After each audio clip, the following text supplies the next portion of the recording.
Hello, everyone. Happy evening. I hope you all are doing very good, staying safe, staying healthy, and you all are having a good day, right?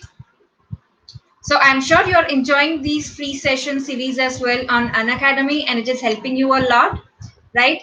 Yes, I'm good. I'm all good. Did you all attend the quiz yesterday that we had on our Telegram group for the murmurs? Uh, it was really surprising to see that not many of you could get all the questions correct. So, in the today's session, what I have decided to do is to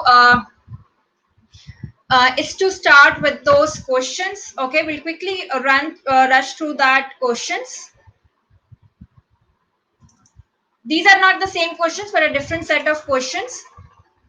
All right. So this would be a live poll. You all can participate in the poll. It will help you, assess yourself.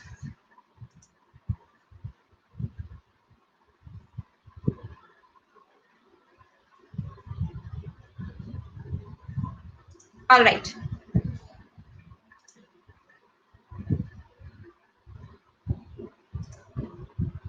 Okay. So yes, everyone. Let's start without any further delays today. Let's start with the first question. Please read this question. I'd shown you this question yesterday as well. I'm starting a poll in a while. I'll tell you the cheat codes to solve the questions which you can use for any subject, basically how you can score more. Please start answering in the poll.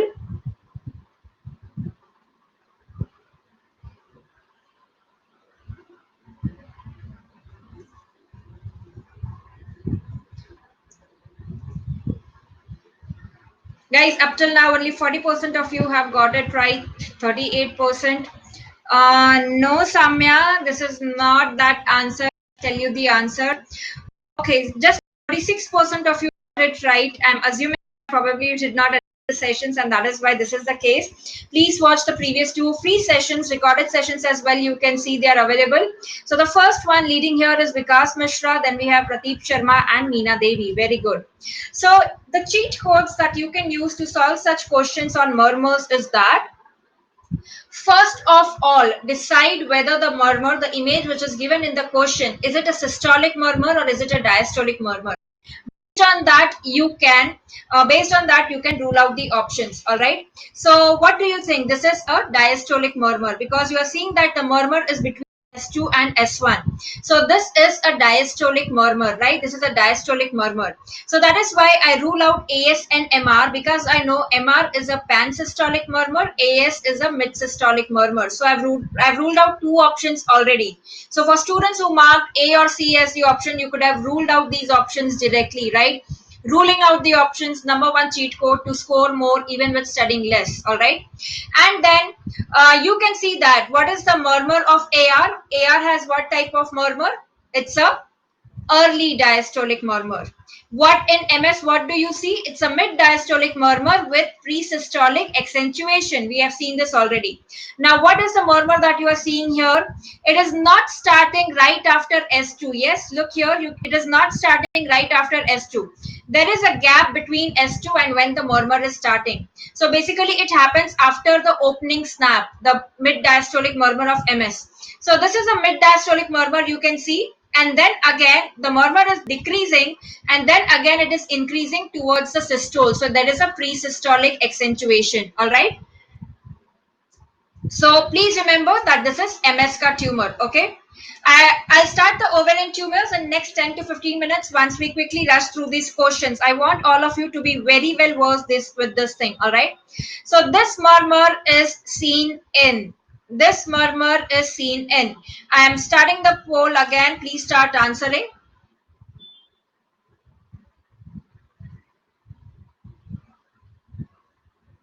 Guys, use the cheat codes which I told you.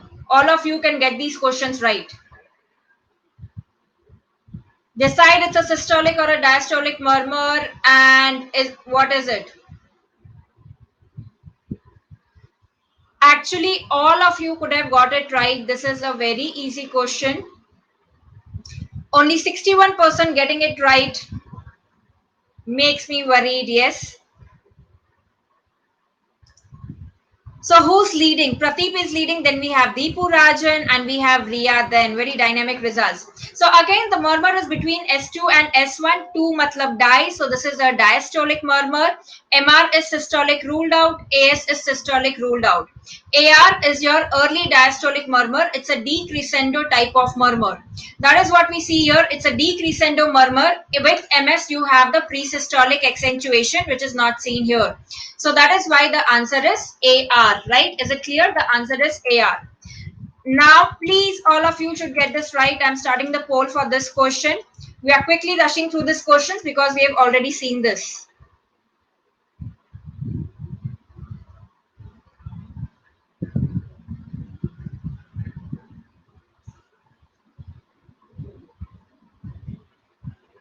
Guys, please use the cheat codes. Mudra, I think there would be some problem on your side. Just log out and log in again. You should be able to see because other students I can see are answering. 58% only getting it right. I don't know what exactly is the issue. I really don't know. So we have Deepu Rajan leading, then we have Newton, and we have Vikas. If it is because of the new students who have joined us today, then please watch the previous sessions on murmurs. Again, look at this. The murmur is between S1 and S2. So is it a systolic murmur or is it a diastolic murmur? Please comment quickly. Systolic or diastolic? Absolutely right. It's a systolic murmur. So on this, in this question from the options, which ones do you ruled out? If this is a systolic murmur, then which options are ruled out? AR is ruled out. MS is ruled out. These are diastolic murmurs. Absolutely right, SP. Very good. So your AR and MS are ruled out. I hope you remember the code as well that the stenotic lesions of semilunar valves, they cause systolic murmur, right? So stenotic lesion, semilunar valve, systolic murmur. Similarly, regurgitant lesion of atrioventricular valve will cause systolic murmur, right? So what do you see here? Look at the murmur. The option remaining is MR or S. Now, the type of murmur in MR, it's a pan-systolic murmur. And that is why the intensity of the murmur is same throughout the systole. It is same throughout the systole. It is not crescendo, decrescendo type. With seen, you can see that the peak of the murmur is in the mid systole. It's a mid systole, right? The peak is in the mid systole.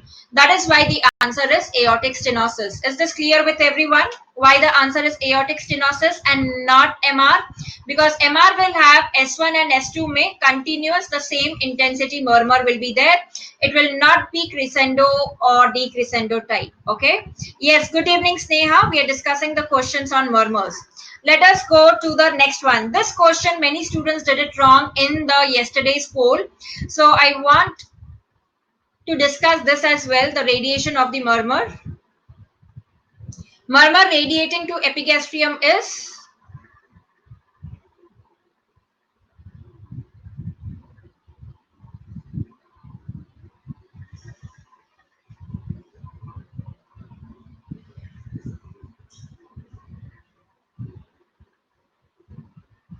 only 51% have got it right up till now. Let us see who's 49% getting it right, guys. You really need to work hard.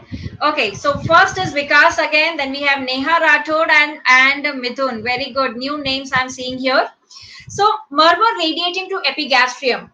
I hope all of you remember that the murmur of MR radiates to axilla. The murmur of aortic stenosis radiates to carotids. Carotids. This we had seen. Now this is the table that you should add on to your notes. Location, the murmur, and where is it radiated? Aortic stenosis, carotid artery, mitral regurgitation, including the mitral regurgitation due to mitral valve prolapse. We have seen in mitral valve prolapse, you have mitral regurg. That is why you have the murmur. That goes into the axilla. This is important. Tricuspid regurgitation. So when the patient has tricuspid regurgitation, that means the blood is going tricuspid regurgitation may, then the murmur is radiated in the lower right sternal border. LRSB is lower right sternal border, and it is epigastrium. So it is radiated in this region. Okay. So remember that lower right sternal border epigastrium is your tricuspid regurgitation. The other way to remember this is, I hope all of you know that when there is tricuspid regurgitation, in that case, what happens to the liver? The liver also becomes pulsatile because of the backflow. There could be pulsatile liver. Okay, and we know that liver epigastric region se close mein, so you will see the TR ka murmur in the epigastrium. Please remember it like that. Okay, and the hypertrophic cardiomyopathy murmur, it is radiated to the lower left sternal border because it is the left ventricle hypertrophic. So that is why it is the lower left sternal border. Is it clear with everyone? I hope all of you will remember it now, that epigastrium and the lower right sternal border, it is TR ka murmur. It is TR ka murmur. Similarly, you had question yesterday on the mitral valve prolapse ka murmur. Okay, so we know that the murmur in mitral valve prolapse, what is the type of murmur in mitral valve prolapse?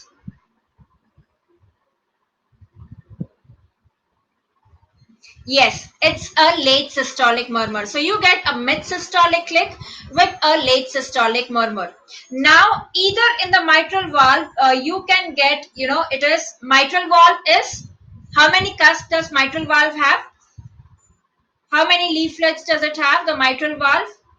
Two. It's a bicuspid. One is tricuspid, one is bicuspid, that is mitral. So it could be anterior leaflet or it could be posterior leaflet.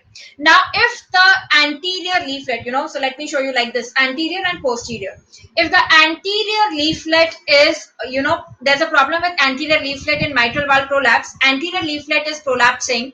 So then the blood which comes during mitral regurgitation from anterior, basically it is going towards back. So if there's problem in anterior leaflet, that murmur of MVP, it will be radiated to axilla, posteriorly, towards the axilla.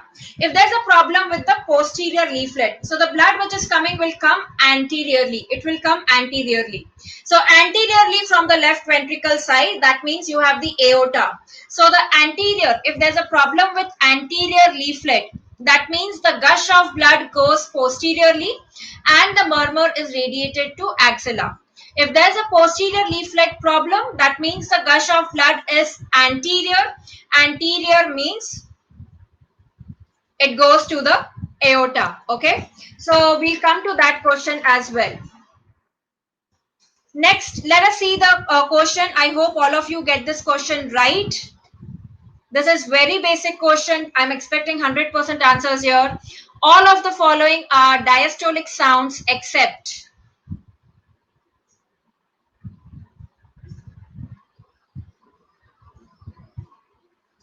Guys, solving MCQs is as important as knowing the theory. Right? You can see that in spite of knowing the theory, we can make mistakes in MCQ. So MCQ practice is a must. Only 68% getting it right.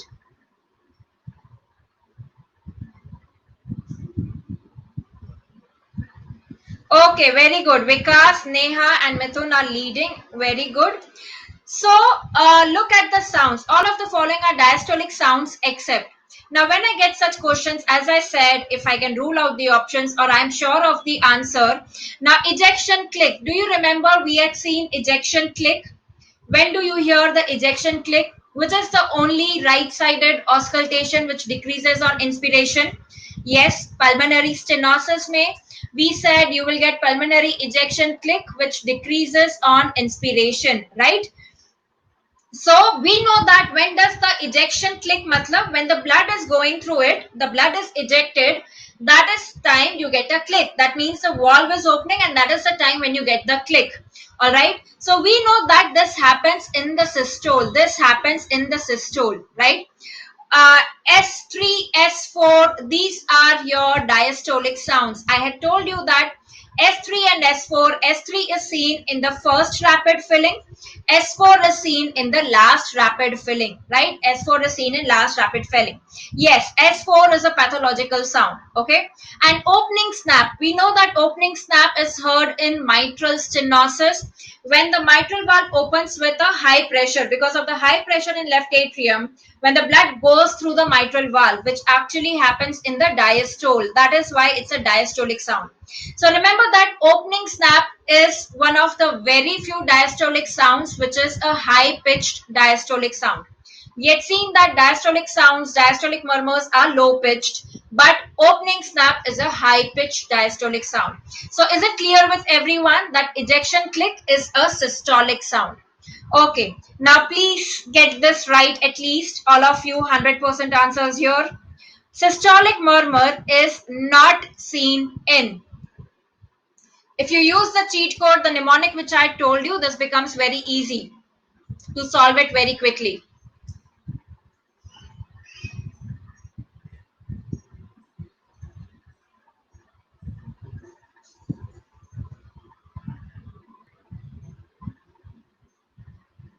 A lot of MCQ practice is needed, only 44% getting it right. This is such a basic question. I'm giving you just one-liner questions. You will get clinical scenarios in your exam, which would be lengthy questions. Okay, so who's leading now is Vikas, then Neha Rathore, and then Chandra. Very good. So a systolic murmur is not seen in. At least when you get this question, systolic hai ki diastolic hai, use that mnemonic SSS. Systolic murmur is seen in stenotic lesion of semilunar valve and in septal defect. I hope you remember this. Systolic murmur is seen in stenotic lesion of semilunar valve and in septal defect. Okay. So, automatically your regurgitant lesion of the semilunar valve, it will cause diastolic murmur. So pulmonary regurgitation is a regurgitant lesion of semilunar valve. Semilunar valve is aortic or it is pulmonary valve. So that is why the answer is PR. You don't even have to think about the other options. What is the type of murmur in HOCM? What kind of murmur do we get in HOCM? HOCM is basically obstructive. So it is like aortic stenosis. So what murmur do we get in HOCM? Yes, very good. It's a mid-systolic murmur, which is crescendo, decrescendo type, that is diamond shape. Okay, yes, ejection systolic or mid-systolic murmur. HOCM murmur increases with which maneuvers? What was the mnemonic for that? It increases, very good, vast, right? Vast, Valsalva, amyl nitrate and standing. VSD, septal defect is also a systolic murmur. HOCM is like aortic stenosis. So stenotic lesion of semilunar valve is this. TR, we know. What is the type of murmur in TR? What is the type of murmur in TR? It's a pansystolic murmur. VSD is also a pansystolic murmur, not late systolic, pansystolic. Guys, याद है मैंने बताया था कि जब backward जाना हो या एबनॉर्मल पाथ पे जाना हो, it's very easy to go. So they will cause pansystolic murmur. They will cause pansystolic. And what is the type of murmur in PR, pulmonary regurgitation? It is early diastolic murmur, right? It's a early diastolic murmur. Coming to next, again I'm hoping for 100% answers here. Carvalho's sign is seen in. Carvalho's sign is seen in. Use the cheat codes to solve the questions. Trust me, you will score much more.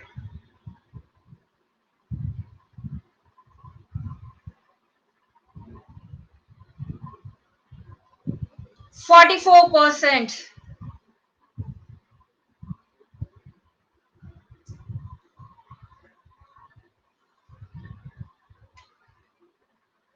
Only 43% have got it right. Vikas, very good. Good going. Still leading. Then we have Chandra and then we have Ria. Okay. So Carvalho's sign, if you at least remember that what is Carvalho's sign is very good. With inspiration, the right-sided murmurs, particularly the TR murmur increases. So it is the right-sided murmur. You can see that MS mitral valve on the left side, aortic valve left side, aortic regurgitation left side. So the right-sided one is only TR. Why don't you use the cheat codes to get the answer right? Okay. So the increase in TR murmur with inspiration is Carvalho's sign. Okay. Yes. Now let us see this. Austin Flint murmur is seen in. Austin Flint murmur is seen in.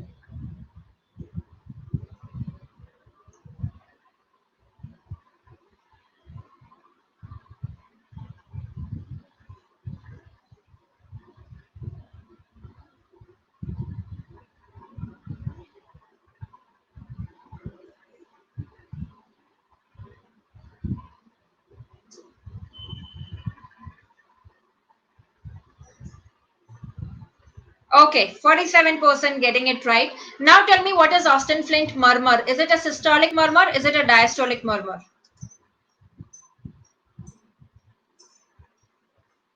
It's a diastolic murmur. What murmur is it? Mid diastolic. Very good. It's a mid diastolic murmur, right? It's a mid diastolic murmur. So you will see it in that condition where you get your diastolic murmur. Aortic stenosis, you get systolic murmur. Mitral stenosis, pulmonary hypertension, mein what murmur do you get in pulmonary hypertension? What murmur do you get? Pulmonary hypertension, PH, phone ka, Graham Bell. Very good. Graham Steele murmur. Right? It's a Graham Steele murmur due to pulmonary regurgitation. So, what happens in aortic regurgitation is this is the aorta which is coming from the left ventricle. Now, in the aorta, when there is aortic regurgitation, blood flowing back. So, when there is severe AR, remember that Austin Flint murmur is seen in severe AR. So when there is a regurgitant blood coming back, this jet of blood, it causes, it causes and it hits the mitral valve as well. So that causes a murmur like the mitral stenosis. So that is why it is a mid diastolic murmur. So Austin Flint murmur, A for A, it is seen in aortic regurgitation, not aortic stenosis, because we said it is a diastolic murmur. So it will be seen in aortic regurgitation. Stenosis has a systolic murmur. So it happens in severe AR when the regurgitant jet of blood is coming and it is causing the turbulence of the mitral stenosis, the mitral valve as well. And that is why you get similar to mitral stenosis, you get this murmur, which is a mid diastolic murmur. Okay. So remember Austin Flint murmur. This I'm sure all of you will get it right. I've just discussed this. Mid diastolic murmur with pre-systolic accentuation is seen in mid diastolic murmur with pre-systolic accentuation is seen in.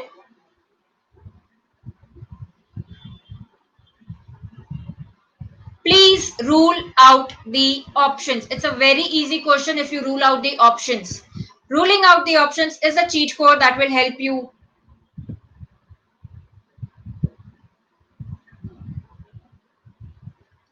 No, Rohit. Majority of the name murmurs are diastolic except your Stills murmur. It's a systolic murmur, right?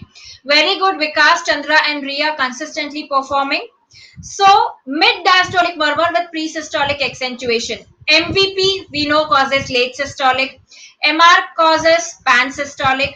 AS causes mid-systolic murmur. So, all of these are causing systolic murmur. MS is the only one which causes mid-diastolic murmur with pre-systolic accentuation.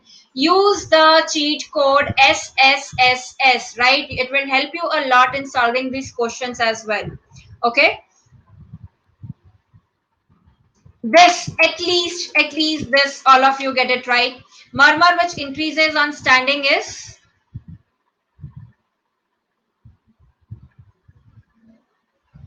Abhi. 5 minutes back, I'd already mentioned the mnemonic for this. Very good. At 83% getting it right. Very good.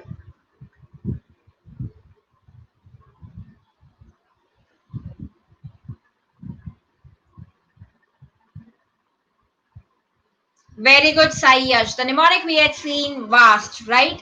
74% have got it right. We had seen the mnemonic standing, matlab vast. Very good, Vikas first, Chandra second, third, Ria.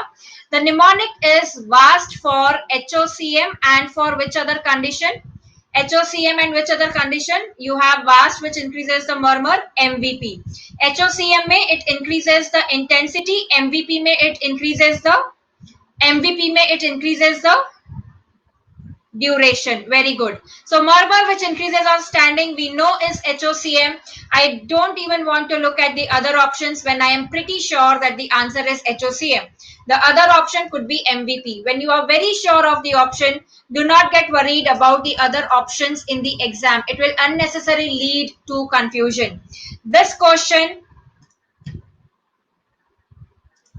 I had mentioned this as well in the yesterday's session. Continuous murmur is heard in all except PDA, venous hum, coronary AV fistula, VSD with AR. I had told you to remember that one line. No combination of valvular defects fits into the definition of continuous murmur, right? No combination of valvular lesions. So no matter whatever valvular lesions give, only 57% getting it right. Okay. So VSD with AR directly becomes the answer. No combination of valvular lesions or septal defects except for atratic valve fits into the definition of continuous murmur. PDA, venous harm, coronary AV fistula. Can you tell me one other important cause or two other important causes that you should remember for your exam?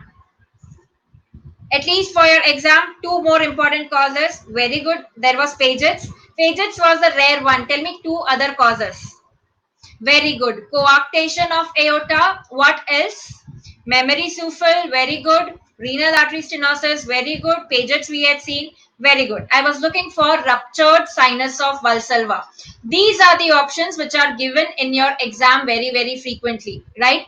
And remember that no combination of valvular defects fits into the definition of continuous murmur. AP window. Yes. All right. So that was it. Gallagher effect is seen in, you can just mention in the comments, I'm not starting the poll for this. Gallagher effect is seen in, very good. Who got it right first? Guana, very good. It is seen in AS. What is the Gallagher effect?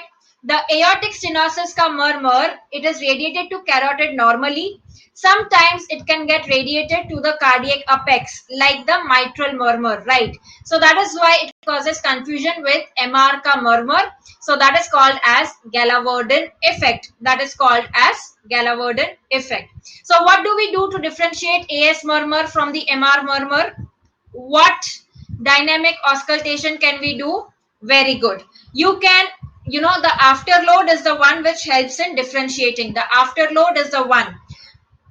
What happens when you increase the afterload? Which murmur increases when you increase the afterload? AS or MR? Which murmur increases when you increase the afterload? Is it AS or is it MR? Afterload, I told you, when the afterload, matlab samne, when you're going ahead, if that pressure is high, the competition is high, there's a huge person standing in front of you, you cannot push ahead. So that is why you will go back. So that is why increasing the afterload increases the MR ka murmur. Decreasing the afterload increases the AS ka murmur. We increase the afterload by doing which maneuver? Which maneuver increases the afterload? Hand grip. Hand grip increases the afterload. Which maneuver decreases the afterload? Amyl nitrite. Amyl nitrite decreases the afterload. All right. So that is about the afterload and preload. Now, I think since we are halfway through the session, I'll cover the rest of the MCQs some other time. I would like to start with a new topic, right? The new topic, which is the ovarian tumors. Okay. As I'd mentioned, I'll start with the ovarian tumors. So should we start with that topic?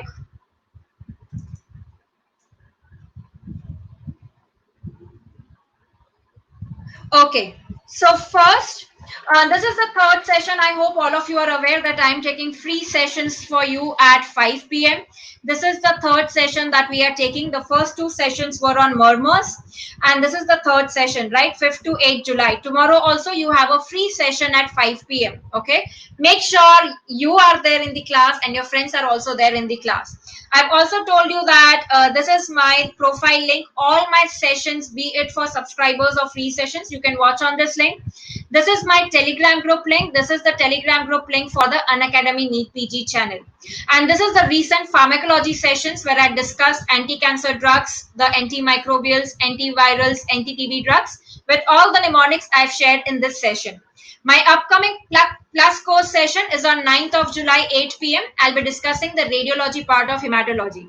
I hope all of you are aware that I'm a practicing radiologist, and along with that, my passion is to teach. So that is why I'm here at Unacademy. All right. So you have to download the Unacademy app and you can watch all the free sessions. You can subscribe to Unacademy for other sessions. You have 1 month, 3 months, 6 months, various subscriptions available. You can use my referral code for the additional discount. For students who are new here, and if you're one of those who are not very sure of, of the preparation, we at Unacademy have recently started from yesterday the Operation NEET PG course from 6th of July. It will go on till 27th December. So basically the target is to complete the syllabus till October. Then after October till December, you will have daily MCQ practice. So we will cover everything starting from yesterday. We have started this class. And as I said, you can use my referral code for the additional discount. And you have all the prominent faculties, the top faculties here who would be teaching you in this course. All right. So now let's go ahead. You can find the link for this course when you go to the batch courses in the app. Otherwise, I'll share the link of this course on my Telegram group as well. Okay, in the batch courses, you'll find it. Divya, MCQ marathon. As I said, we would be starting the MCQ marathon for the Central Institute exams very shortly, and for NEET, then we would be starting in October once we complete all the syllabus. Otherwise, all the educators are doing at the individual level for this MCQ marathon. All right. Now, ovarian cancer staging. Cancer staging is something which many students have always requested for. In my previous sessions, which you have missed, you can watch them even now if you are subscribed to Unacademy. I've already covered breast cancer staging.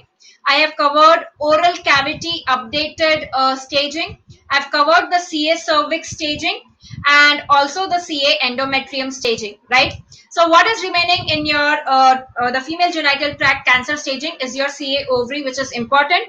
So all these you have the FIGO staging, which is followed for the female genital tract, the FIGO staging. So today we would be seeing the ovarian cancer staging, and I'll try my best to make this topic very easy for you to remember the staging. So you have 4 stages in ovarian cancer: stage 1, 2, 3, and 4.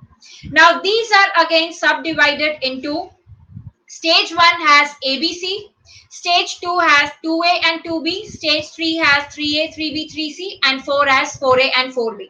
So you can see that it goes alternate. So stage 1, 2, 3, and 4, 1 will have ABC, 3 will have ABC, 2 has AB, and 4 has AB.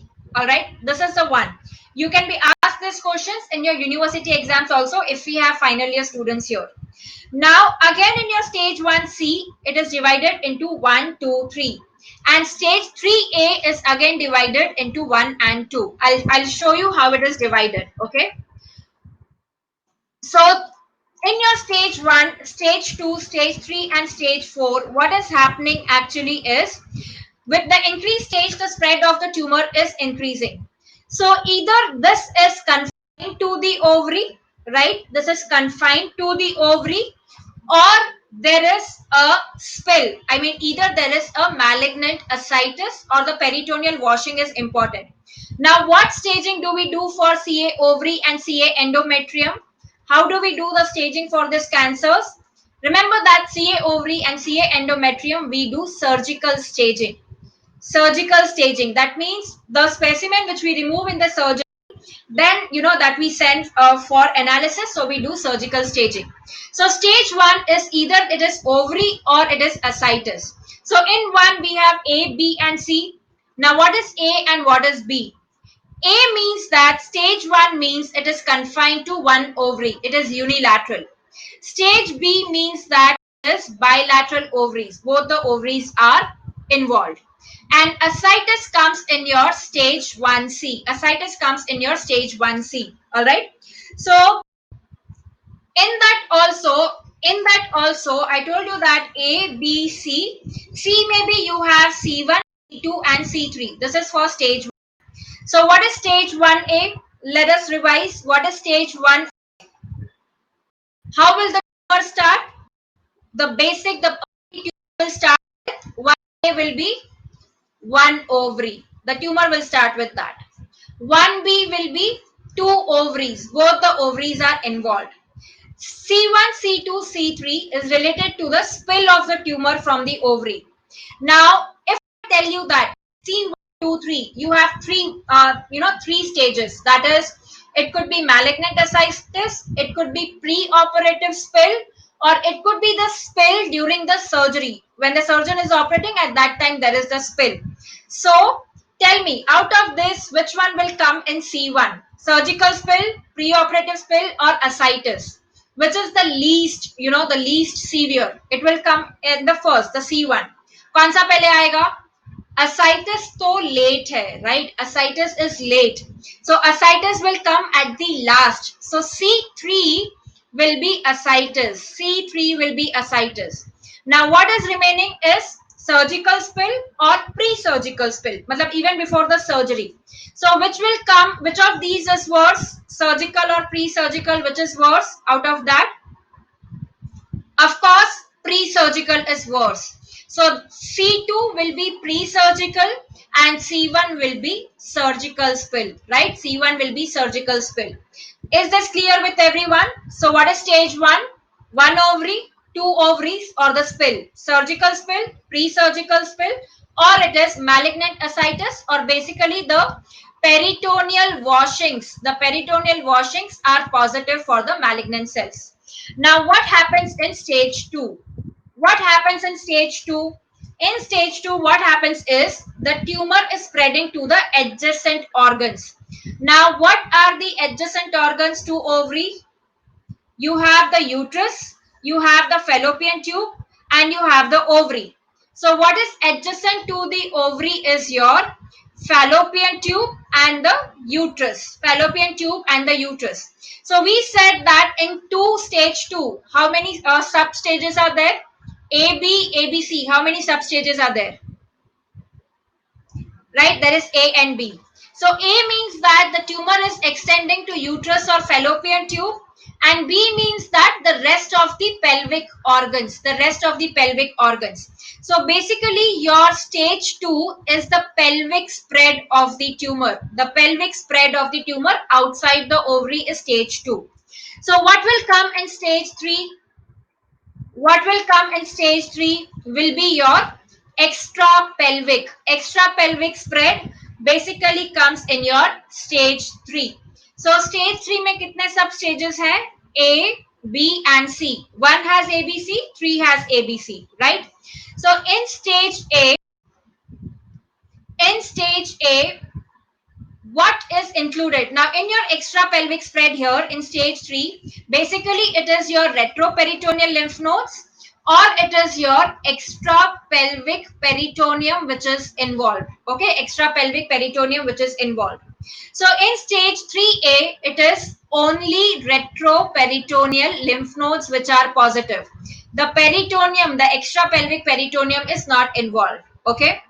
In B and C, stage 3 and 3B and 3C is where you have the extra pelvic above the pelvic brim. Okay, if this is the pelvis, the now over the pelvis above the pelvic brim, the peritoneum is getting involved. That is stage 3B and stage 3C. So, what is the difference between the two? In stage 3B and 3C, it is your macroscopic metastasis. Let me put it here. So the extra pelvic peritoneal spread basically comes in your stage 3. Now it could be divided into stage 3A. It could be divided into stage 3A2, stage 3B, or stage 3C. In stage 3A2, what is there is it is microscopic metastasis. That means they are positive microscopically, not grossly. Stage 3B and 3C means you can visualize it. They are macroscopic metastasis. What is the difference is in stage 3B, it is less than 2 centimeters. In stage 3C, it is more than 2 centimeters. Is it clear with everyone? So what is remaining here is your stage 3A1, which is retroperitoneal lymph nodes only. In all these cases here, stage 3B and stage 3C, it could be with or without the retroperitoneal lymph nodes. It could be with or without the retroperitoneal lymph nodes. That means if you have a 4 centimeter peritoneal spread extra pelvic without lymph node, it is stage. What will be the stage? 4 centimeter extra pelvic peritoneal deposit without lymph node. What stage would it be? Very good. It would be stage 3C. If there is a 4 centimeter extra pelvic peritoneal spread with a 2 centimeter para-aortic lymph node, then what stage will it be? Again 3C. If it is a 4 centimeter extrapelvic peritoneal spread with a 2 centimeter inguinal lymph node, then what stage will it be? What stage will it be? Very good, Divya. It will be 4B. Remember that inguinal lymph nodes in your female genital tract cancers, it comes in stage 4. Inguinal comes in stage 4. I've covered this already in my CA cervix and CA endometrium staging. Inguinal is 4B. Retroperitoneal lymph nodes is stage 3. So remember that inguinal lymph nodes is stage 4. Inguinal lymph nodes is stage 4. So remember that in 3A also you have 3A1 and 3A2. In 3A also you have 3A1 and 3A2. 3A1 is retroperitoneal lymph node only and 3A2 is microscopic peritoneal metastasis. Microscopic extrapelvic peritoneal metastasis. Okay. So that was about stage 3. Now what remains next is your stage 4. So in your stage 4, yes, pelvic lymph nodes in 2B. Correct, Harsha. Because it is in the pelvis. That is why it is your stage 2B. We said when the tumor is in the pelvis, it is stage 2. Now, stage 4 is stage 4A and stage 4B. Can someone tell me what is there in stage 4A? Stage 4A में क्या है? What is included in stage 4A? Very good, Harshavardhan. Very good. So your pleural effusion with malignant cytology is stage 4A. What is there in stage 4B? Stage 4B is your different organs. When it spreads to different organs, like your liver, spleen, or even extra abdominal spread. If there is, for example, say brain mets, bone mets, liver, spleen, all of them, yes. Inguinal lymph nodes also, very good. That will come in your stage 4B. Okay, that will come in stage 4B. Okay, so remember that inguinal lymph node, stage 4B. Now, in this liver and spleen, what you have to remember, liver and spleen, if it is only the surface or the capsule which is involved, or is it the parenchyma of liver and spleen is involved, look for these points in your question. The examiner can make you confused at this point. Okay, so if it is only surface or capsule, then what stage is it? If it is only surface or capsule, then what stage is it? I'm saying surface or capsule of liver and spleen.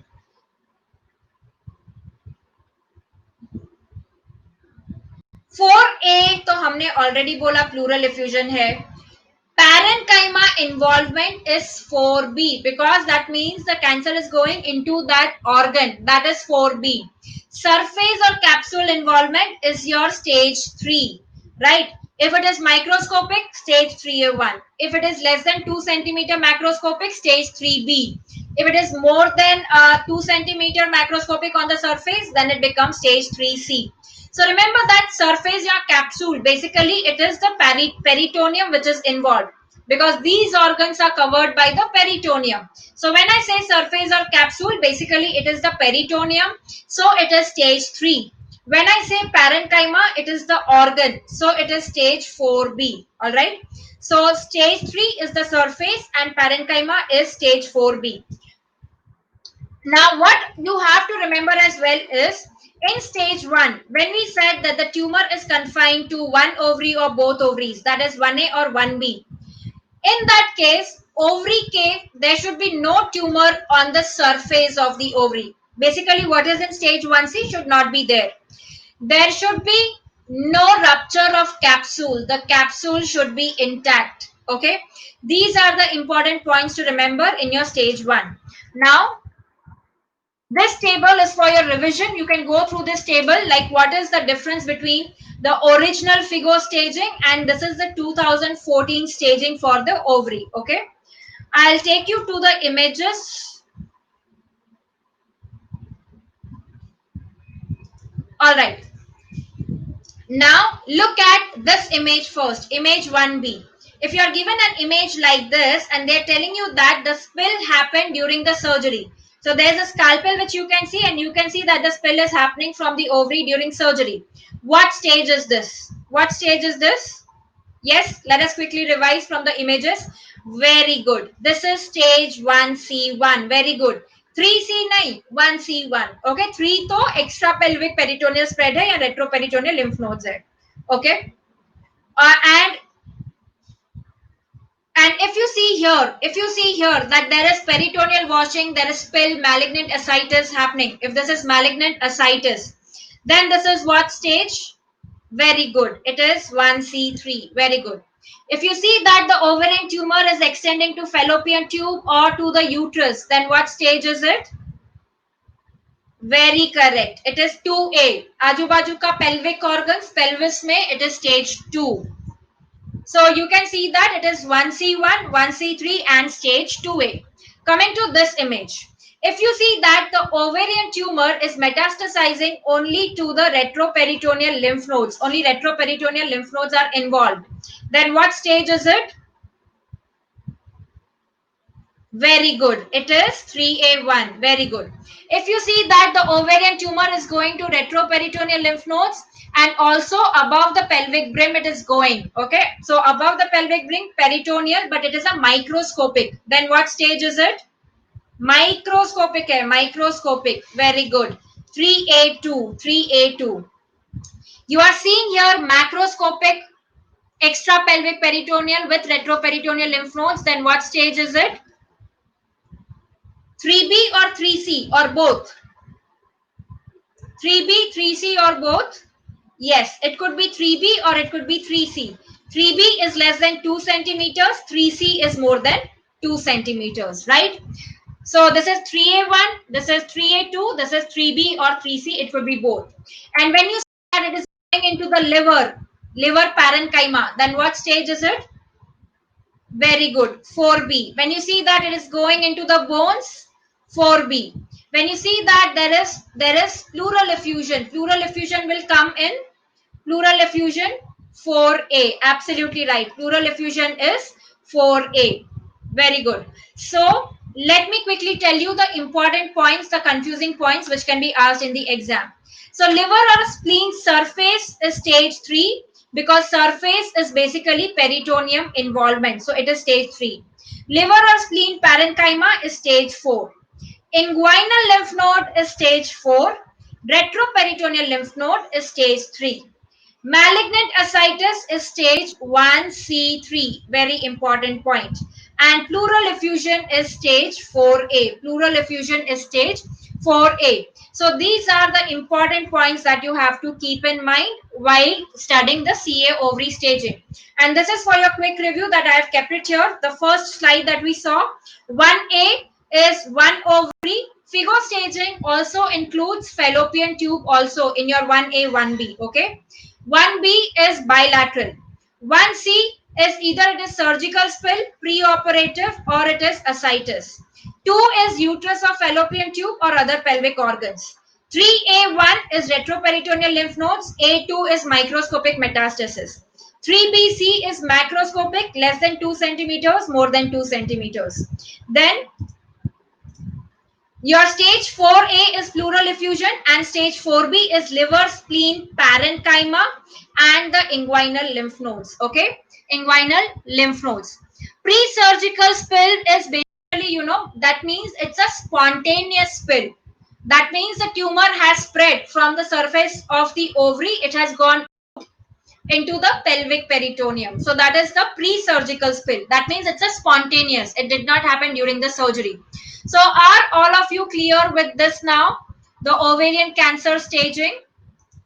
As I said, you can watch my previous sessions. Even if you subscribe to Unacademy now, you would be able to see the other cancer staging. Breast cancer, cervix cancer and the endometrium cancer that I have taken. All right. Now, let me take you through some other points. Okay, let me take you through some other points. So this is ovarian cancer, ovarian tumor, very, very important. The tumor markers, the images, the various histological catch points, all of these are very important. Okay, now can someone tell me what do you think is the diagnosis in this image? Very good. Absolutely right. So what is the diagnosis? Yes, those are Kohl-Exner bodies. So this is granulosa cell tumor. So what you see here are Kohl-Exner bodies, Kohl-Exner bodies, and it is your granulosa cell tumor, granulosa cell tumor. All right. Now, how do you identify these is, first of all, let me tell you the mnemonic for, Kohl-Exner bodies are seen in granulosa cell tumor. So, granulosa, imagine grannies, the grannies, the grandmas, because, they are free all the day. So, what do is they just call up everyone. So, they call everyone and they are on phone all the time. So, they keep gossiping. So, granny, yes, call granny. So, grannies keep talking on phone. So, they call up. So, Kohl-Exner is granny. So, Kohl-Exner bodies, granulosa cell tumors. Now, how do you identify Kohl-Exner is? Look at this region. Look at this region. I've magnified it here. So, in the center, you would have a hyaline material and you can see the tumor cells. You can see the tumor cells here, which are arranged in a rosette pattern. Okay. Which are arranged in a rosette pattern. So, you will have the central hyaline material and you will have the cells arranged in a rosette pattern. So that is your Kohl-Exner body. And the other thing that you can see here are that the nuclei are coffee bean. As someone rightly said, you will get coffee bean nuclei. Coffee bean nuclei. So the other way to remember this is granulosa cell tumor has two C's. Kohl-Exner body and coffee bean nuclei. Generally, if you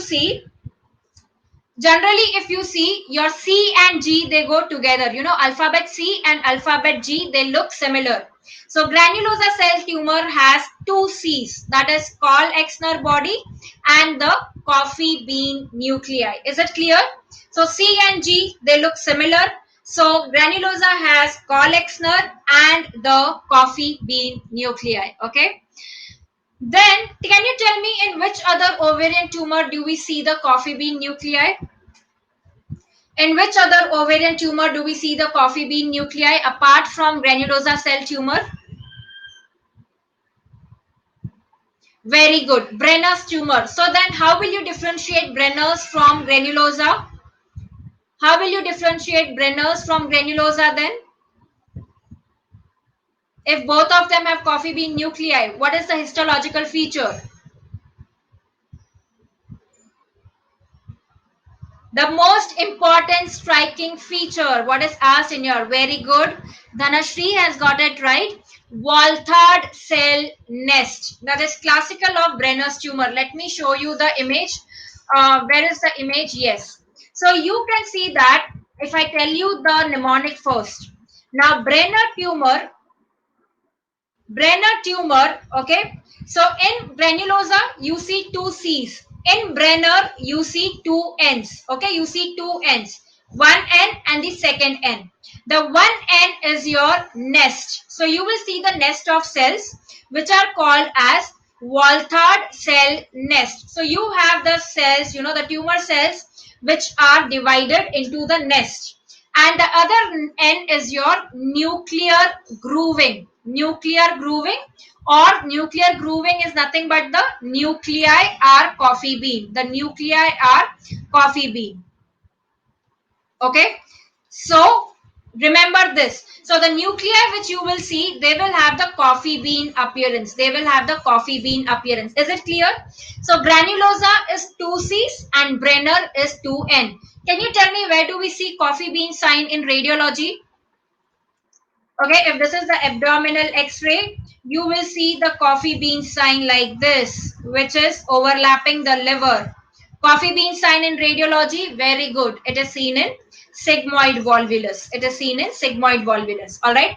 So Brenner's ka image, which I have to show you. So you can see that these are the nest of cells. So these are the nest of cells that you are seeing. So Walthard cell nest. And look at the nuclei here. The nuclei have the coffee bean. They have a groove. The nuclei have a groove. So you are seeing the nuclear grooving, or it is the coffee bean nuclei. It is the coffee bean nuclei.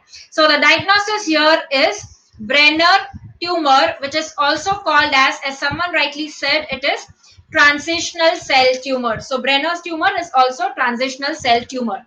Let me take you to the other image. What do you think is the diagnosis here?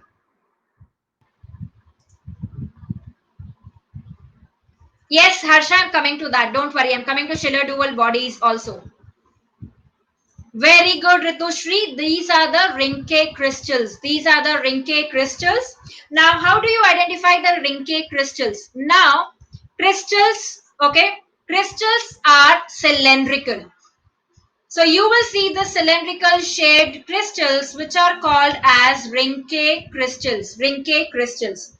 So what you see here, this cylindrical shaped, these are the Rinke crystals. So if you see these are diagnostic of Leydig cell tumor. These are diagnostic of Leydig cell tumor. Can I say that these are seen in Hilus cell tumor? Absolutely right, Deepu and Rajan. I was coming to that. Remember that your options, instead of giving you the option as Leydig cell, they can give you the option as Hilus cell tumor. Okay, they can give you the option as Hilus cell tumor. So how do we remember that Leydig cell has Ranke crystal?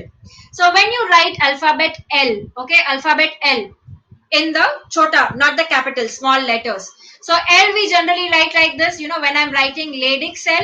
So L is just one vertical line. So that L helps me to remember that in Leydig cell, I will see the vertical line. I will see the crystals. The vertical lines of the crystals will be seen in Leydig cell.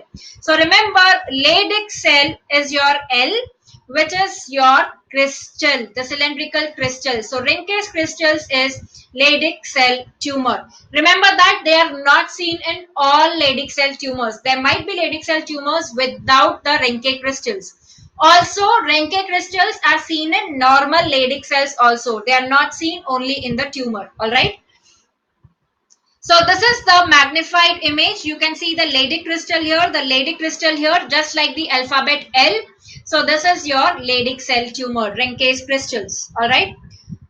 What do you think is the diagnosis here? Which ovarian tumor is this? Which ovarian tumor is this? Very good. This is your serous. This is your serous tumor. Cyst adenoma or a serous? Cyst adenocarcinoma. What is the diagnostic of serous one? What is this which you see here?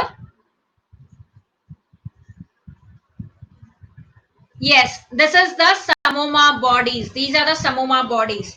Again, easy to remember. Serous tumor has Samoma bodies. When I write Samoma, rather than writing as PS, I write it for my mnemonic as Samoma. So I know that Samoma bodies are seen in serous tumor. Serous tumor. Yes, absolutely. I was coming to that, Harsha. Where else we see the Samoma bodies? Where else we see the Samoma bodies? Meningioma, mesothelioma, and papillary thyroid. So you can see that the M here stands for meningioma. The M here stands for mesothelioma. And if I add P to Samoma, that stands for the papillary thyroid cancer. So Samoma itself helps you to remember. You will see it in papillary thyroid, serous tumor. You will see it in meningioma, mesothelioma. All right. And what else? What is the lining of the serous tumor of ovarian cancer? Remember that if they ask you that which ovarian tumor has a lining like the fallopian tube, that is your serous cancer. Okay, so it has ciliated columnar. It is lining similar to the fallopian tube, lining similar to fallopian tube. All right. So this is what you see here. You have ciliated, you have the columnar epithelium, and you can see this basophilic Samoma bodies there, right? So that helps you to diagnose the serous tumor. Now tell me, what is the diagnosis here?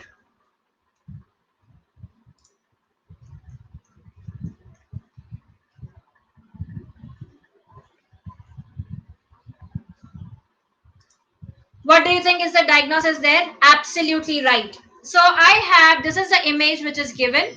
There's this magnified version. This is the magnified version. So what we see is in the center, there is a capillary. All right.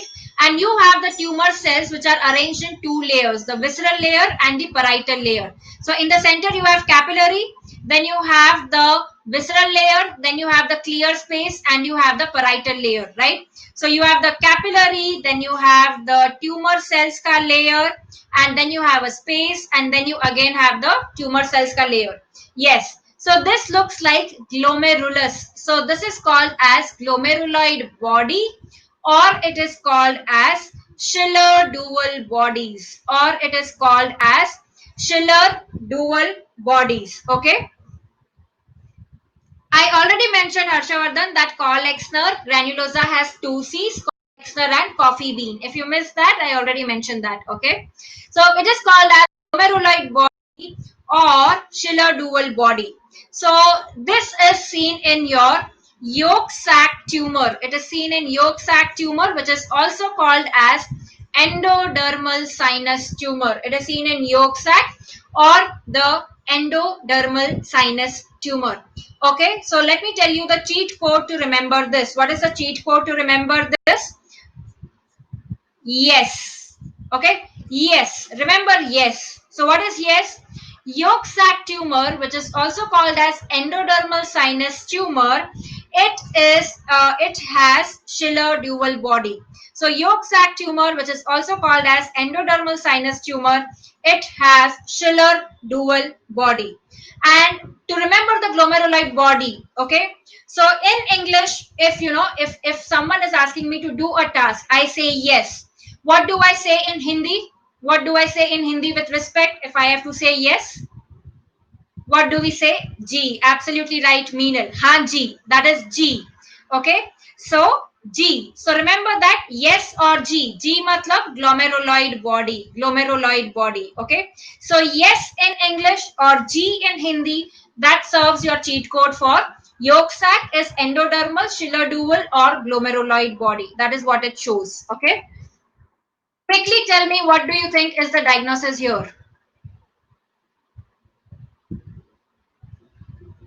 Naveen, due to time constraint, I do have cheat codes for the markers, but I cannot include in this session. Maybe I'll cover in one of my plus sessions.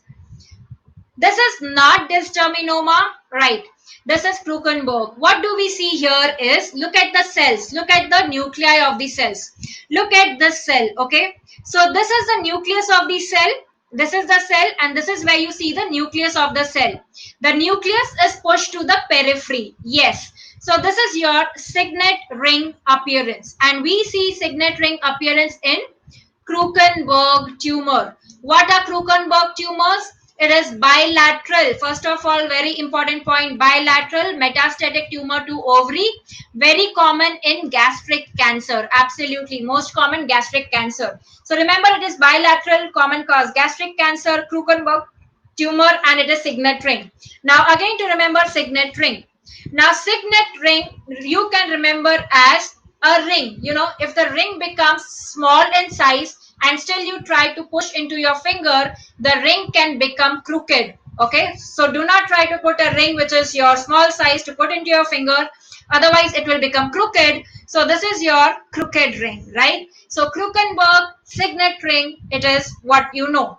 Can you tell me, in radiology we have seen, where do you see the signet ring appearance? Signet ring appearance is seen in. Very good, Manisha. Absolutely right. I've covered this in respiratory radiology. Signet ring appearance is seen in bronchiectasis. Very, very important point. Signet ring appearance is seen in bronchiectasis. Can you tell me one other radiological cause of signet ring appearance? Let me give you the clue. It is in the renal system, in the renal pathology. Where do you see the signet ring appearance? Remember, it is seen in papillary necrosis. Papillary necrosis. Okay. Papillary necrosis has signet ring appearance. All right. Coming to this one, I've given you the clue here with the image on the right side. What do you think is the diagnosis here? And what are we seeing?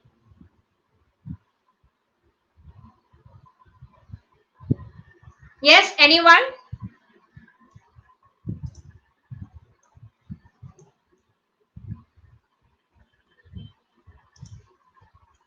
Yes, you are right, Om Shiv. This is hobnail cell. And where do you see hobnail cell? Where do you see hobnail cell? Which cancer? Very good, clear cell. So what I've shown you, what are the hobnails, if you understand the term? Hobnail is, these nails which are put to keep the sole of the shoe in place. Okay. So these nails which are there in the sole of the shoe, to keep the sole in place, those are called as hobnails. So you can see that hobnails is something which is projecting out. So, right? So these hobnail cells, these are seen in clear cell carcinoma. They are seen in clear cell carcinoma. Now, how do you identify hobnail cells? Hobnail means something which is protruding. It is projecting out. So these are the cells. You will see the tumor, the area where you will see the cells, the nuclei of which are projecting like this.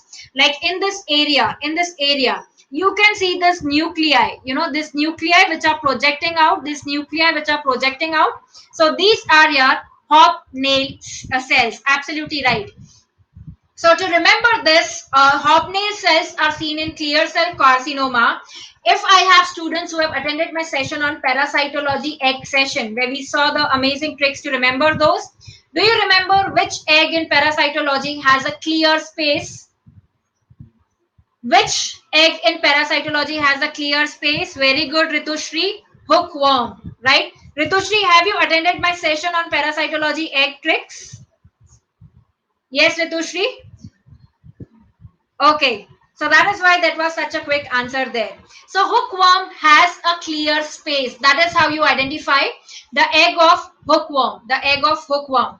What is the other important finding in hookworm? One is the clear space that you have. And what is the other important finding? I told the cheat code for that as well. How is the egg? How is the egg? It is a segmented. It is segmented, right? It is a segmented egg with a clear space.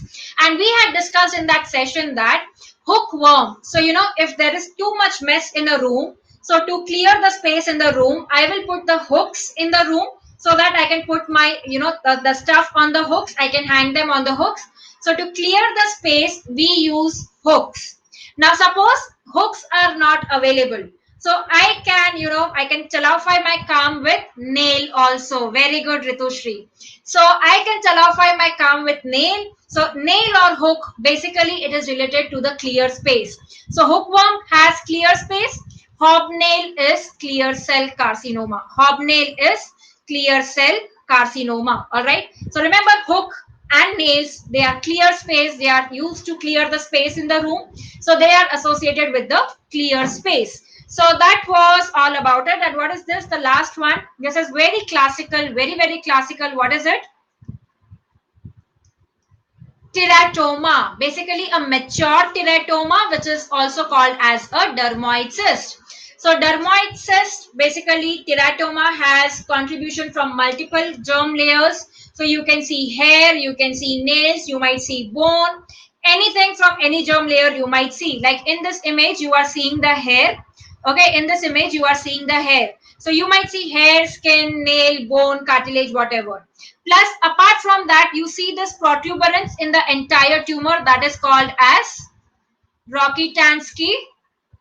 Very good. That is called as Rokitansky protuberance. So remember that Rokitansky protuberance is seen in dermoid cyst. Apart from that, you can see teeth, hair, and nail. And what is the most common complication with dermoid cyst? It is the ovarian tumor which undergoes torsion. Most common tumor to undergo torsion during pregnancy is dermoid cyst. Okay, remember it undergoes torsion. Similarly, can you tell me where do you see Rokitansky sinuses? Where do you see Rokitansky sinuses? Rokitansky sinuses, we have discussed this in abdominal radiology. Let me give you the clue. It is seen in gallbladder. Very good. Gallbladder में कौन से condition में? Which condition in gallbladder?